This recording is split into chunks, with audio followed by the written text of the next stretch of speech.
For thousands of years, humans believed they were the masters of nature, the dominant species, the apex predator that bent the animal kingdom to its will.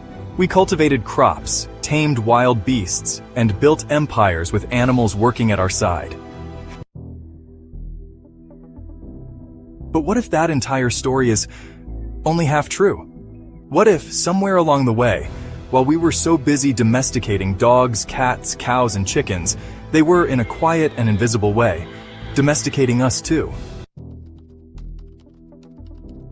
This isn't science fiction. It's a real theory gaining traction in evolutionary biology, one that flips everything we thought we knew about the human-animal relationship. Because if you look closely, it's not just animals who changed. We did too, in our brains, our bodies, and even our behaviors. This is the secret story of how animals may have domesticated humans, and it starts much earlier than you might think. To understand how this reversal may have happened, we need to look at what domestication truly means. Domestication isn't just about taming or controlling. It's a process of mutual adaptation, where two species evolve traits that allow them to live together. When we domesticated wolves into dogs, we selected the ones that were calmer, more obedient, more attentive to our emotions. But in the process, something strange happened to us as well. Studies show that as we domesticated animals, our own skulls changed shape, our hormone levels shifted, and even our aggression levels dropped, just like the animals we were breeding. In fact, scientists now refer to this as the self-domestication hypothesis. It suggests that humans became more sociable, less reactive, and more cooperative over generations. Not just as a cultural evolution, but as a biological one. And this didn't happen in isolation. It happened alongside animals, especially the ones we shared our homes and fields with. The clearest case of co-domestication might be the dog. Not because we changed it, but because it changed us. Early humans didn't just choose wolves, wolves chose us. The friendlier, more food-motivated wolves began hovering near human settlements. Over time, these wolves grew more docile, more tolerant of our presence, and we tolerated theirs. But in exchange, we changed our behavior too. We adjusted our hunting patterns, began sharing food, and developed emotional bonds. Today, dogs trigger oxytocin, the same hormone involved in human bonding, when they look into our eyes. That reaction isn't accidental. It's an evolved system of emotional manipulation that benefits both species. But who's really in control here? The animal that gives us comfort, protection, and loyalty, or the one that redesigned its life around ours in such a way that we couldn't live without it? And it's not just dogs. Take cats, for example. Unlike dogs, we didn't really train them. They essentially trained us. Cats began hanging around ancient grain stores to hunt mice, which made them useful. But instead of humans domesticating cats, cats subtly adapted to appeal to humans. Their meows actually evolved to mimic the pitch and tone of human babies, because it triggers a caretaking instinct in us. Their purring?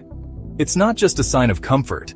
It has a frequency scientifically linked to healing and stress relief. Over time, we gave them food, shelter, and love, not because we needed them, but because they made us feel good. And that is the true essence of passive domestication, not through force, but through emotional engineering. They got us to serve them, willingly. Even livestock may have played a role in shaping who we became. As humans transitioned from nomadic hunter-gatherers to settled agricultural societies, animals like cows, sheep, and chickens weren't just resources, they were anchors. Their presence encouraged us to stay in one place, to build fences, barns, and villages. The rhythms of their lives, feeding times, mating cycles, birthing seasons, became the calendar of early civilization.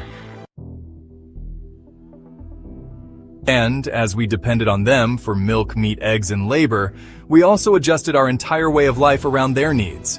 In a way, they domesticated our behavior just as much as we domesticated theirs. Without realizing it, we adapted ourselves to serve their survival and reproduction. And they, in turn, became so essential that entire cultures, economies, and religions were built around them. But perhaps the most powerful form of domestication is psychological. Animals changed how we think, how we feel, and how we connect. Pets reduce anxiety, lower blood pressure, and increase serotonin. They became not just helpers or tools, but companions, to the point that we grieve for them like we would for a family member. And this emotional transformation didn't come from nothing. Over generations, humans who bonded better with animals likely had social advantages, more cooperation, more protection, even better chances of survival. Our emotional wiring evolved not just in response to humans, but in response to animals. Their presence in our lives literally rewired our brains for empathy, affection, and care. And once again, we must ask, is that not a form of domestication? So when we look back at history and tell the story of how we domesticated animals, maybe we've been looking at it all wrong. Because for every trait we shaped in them, they shaped one in us. For every behavior we reinforced, they taught us something in return. And as we built fences to keep them in, we may have also built walls around ourselves. Walls that turned wild humans into caretakers, farmers, and companions. The truth is, domestication was never a one-way street. It was a co-evolution, an invisible contract written not in words, but in behaviors, bonds, and biology. And here's the twist. Maybe the reason humans became the dominant species wasn't in spite of animals, but because of them. Maybe we became more cooperative, more emotionally intelligent, and more stable because animals were in our lives. Maybe they weren't just passengers on our journey. Maybe they were guiding it all along. And if that's the case, then the question isn't whether we domesticated them. It's whether they were the ones who chose to domesticate us.